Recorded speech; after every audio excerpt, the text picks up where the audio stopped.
Hey, all you cool folks out there. Welcome to the Cool Channel. Everything here is so cool. Cool. I don't know where I was going with that. Hey, how's it going? Welcome back to the Nashville Nose. Nice to have you. I'm your host, as always, Dr. Magnifiscent. Hey, hey. Today we're going to take a little trip over to Italy, or as the locals call it, Italy, to explore one of the most successful fragrance lines by one of the most major design brands. The Italian house of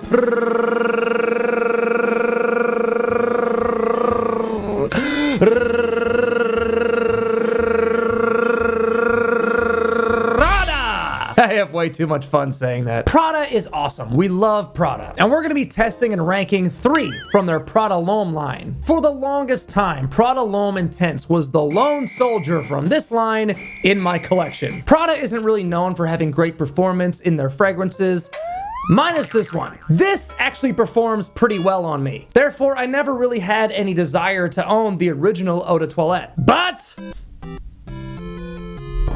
I caved. Here's how it all went down. Due to the constant hype and a little luck on a discounter site, I stumbled across Prada L'Homme L'eau for a price I couldn't refuse. I was stoked to snag it and try it, even though it's been said to be on the weaker side. It's supposedly a nice, light, and fresh, summery iteration of the scent DNA. And right after I dropped this in my cart before I checked out of curiosity, I just went ahead and searched for the original to see if it was also majorly marked down, and it was. Oh well, I was already a major fan of the Intense version, so I gotta show the OG some respect and give it a good, honest try. And that's what we're gonna do today. Prada has earned somewhat of a reputation of being the design house to inadvertently own the monopoly on soapy scents, at least according to what I've been told and all the ones I've tried so far. The clean, bright, soapy approach seems to be a little bit of a trademark for them, which I'm all about when a particular brand has a particular personality attached to it. It gives Prada this identity, a born identity. And with that identity, it gives them a supremacy and maybe an ultimatum. I don't know. I'm sensing a whole franchise here for Prada. I don't know what I'm saying. Let me just have some Guinness.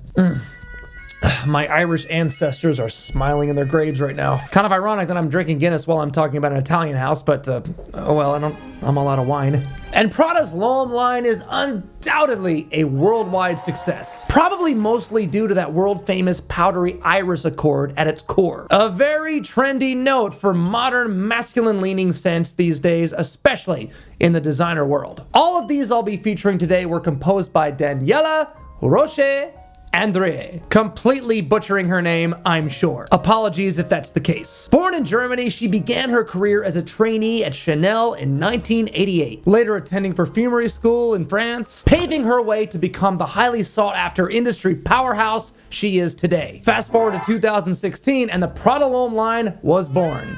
With the original, right here. Skip ahead another year and we get Low and Intense. Not sure which one came first. Either way, let's slice these two open so we can compare the bottles.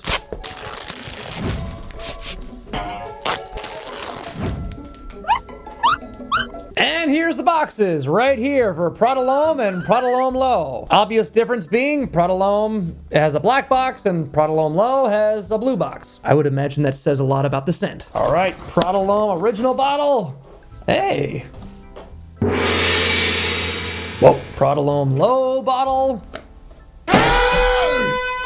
Whoa! The fronts of the bottles look the same. They're clear with that little shiny mirrored background on the other side of the liquid there. But just like the boxes, on the backs of the bottles, we have a black back for Prada L'Homme and a blue back for Prada L'Homme L'eau. Of course, I'm a little bit partial to the Intense bottle. It's just sleek black the whole way through. Sexy. All of them have the Prada logo on top of the cap, kind of protruding off the front there too. It's also embossed on the back here on this textured part. Yeah, I like the textured backs of these bottles. It gives you a little grip when you're holding it. Okay, there's your presentation.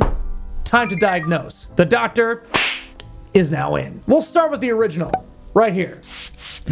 Yep, powerful opening right off the rip. Smells like Prada L'Homme. Yeah, it's kind of fun now to smell it with all those extra elements stripped away, and I'm just getting the raw form of its true scent DNA. I mean, I can understand why it was a big success. It's fantastic. Let's look at the notes. We got neroli, black pepper, cardamom, carrot seeds, violet, mate, patchouli, sandalwood, cedar, and of course, that world famous Prada L'Homme Iris. Nice and powdery, but also really sharp. Just smells elegant. Really great opening, as I expected. But now I'm really curious to try the super freshy Prada L'Homme L'eau. Ooh. Oh, stringent. Wow, this smells like a lemony, citrusy take on the Prada L'Homme DNA. I like it so far, but it's very, very citrus heavy in the open. I know this one is known not to be very long lasting, but that's what this test is for. I'm just hoping that they didn't pull a Dior Homme cologne and take away all the elements that we love about the original scent and just make a generic citrusy summer freshie. So far, it doesn't seem like it's taken the same approach, though. I think that they are keeping those elements in there. I am detecting the iris, which I'm really glad is making an appearance. And hopefully it will just continue to come out more and more as it dries down, as these more citrusy, fresh top notes start to kind of burn away. Let's check out the notes. Still got the iris, thank God. Still has the neroli, the sandalwood, the cedar, but I don't see any citrus notes listed. I don't see them on Fragrantica or on the website. Instead, they're claiming ginger. Oh, I do love ginger. Okay, I can see that. Maybe it was giving me the illusion of citrus with perhaps the neroli. Neroli can be a little citric sometimes. Okay, yeah, that's a nice addition. I like that. All right, this one is really, really nice smelling, as well as the original. I love them both so far. They are dying off fairly quickly, though.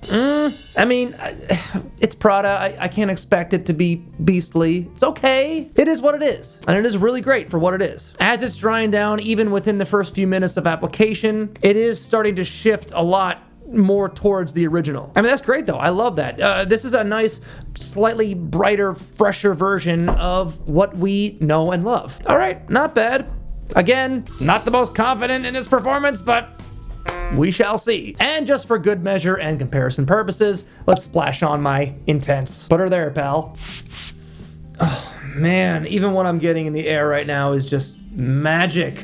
Oh, God, yes, yes, yes! Ah! God, I love this one. I knew it would be tough to beat, but oh my God. I mean, just comparing the initial open, these two, unfortunately, I mean, they just don't hold a candle to the Intense. I just love it so much. God, I love this. God, I love it. Two things I really love about the Intense flanker. The addition of a nice velvety tonka bean, adding just a slight twist of sweetness and overall pleasantness. And leather. I love the rugged edge that leather note provides in the base, while also, I'm sure, is the most likely hero aiding its performance. In my experience, it's got really decent staying power. Not a beast whatsoever, but a solid flanker to an otherwise really light and airy core scent DNA. At this point in my fragrance journey, I say add a touch of leather to any blend and it'll be good. It's a working theory. I don't know. I could be wrong. Well, we got to give them all a fair shot at performance. So you know how we do this.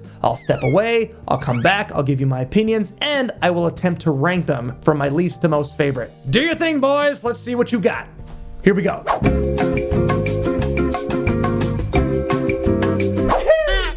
I've always wanted to try that. Wasn't as exciting as I thought it would be. Over the time we've spent apart, I think I now know exactly how I'm gonna rank these. But it is kind of hard to do that because all three of them have their own specific purpose. I'm really happy to own all three of these for different settings. But if I were just to rank them from a personal preference point of view, simply from least to most favorite, I guess I would have no choice but to put L'eau at third place. Not that it isn't great. It's really, really nice. Really. Really? Really, really. Really? Really? Really, really? Really? Really. Really? L'eau's longevity is pathetic, but expected. It smells amazing. It's perfect for a hot, sweaty summer day. And then come nightfall, it's pretty much completely gone and you can spray something else. One of those deals. But wow, I really am impressed by the scent. Non-offensive, easy to wear, and everyone around you will love it for the time being while it lasts. I would say this is a perfect office place fragrance, and it would be great in that setting, but if you're working an 8-hour day, it's only gonna last like half that, if even. Unless you take it with you or take a decant and reapply during your lunch break. I think the title of perfect office scent, dare I say, quintessential office scent, ooh, haven't used that word in a while, has has to go to the original Prada L'Homme, which I'm also putting in second place. It smells nice and easy, more mature and refined than L'eau. So if you have an office place job, I recommend this as a top contender. After all, it did spawn the whole line, but it could not dethrone my dear Prada L'Homme Intense. This is one of the best intense flankers in fragrance history. One of the rare times where an intense version comes out and the performance actually corresponds to the name, without deviating from what we love about the line in the first place. I'm just such a sucker for that leather addition to this blend. I challenge any scent profile, just add leather and I'll bet it's gonna be awesome. I believe it's a more versatile note than people give it credit for. When you imagine a leather fragrance, you think they'll be bold and strong and cloying, way too masculine and rugged and gritty and meh. But I've just seen example after example of how much of a scent gooder it really can be. Look at Guerlain L'Homme Ideal, Azzaro Pour Homme, Tom Ford Noir Extreme Parfum, even more feminine leaning scent profiles like Femme Delicieuse by Dior, or the legendary leather cardamom combo in Memo Paris's African Leather. Well, actually, now that I think about it, maybe combining it with a super fresh lemony scent, maybe that'd be kind of weird. Like if you add leather to Chanel Allure Homme's Edition Blanche. I don't know how well that would work. I don't know. Try it. I mean, Mancera combined lemon and oud, so maybe lemon and leather could work. Why don't they come out with a Mancera oud lemon mint leather? I'm sure it would be interesting.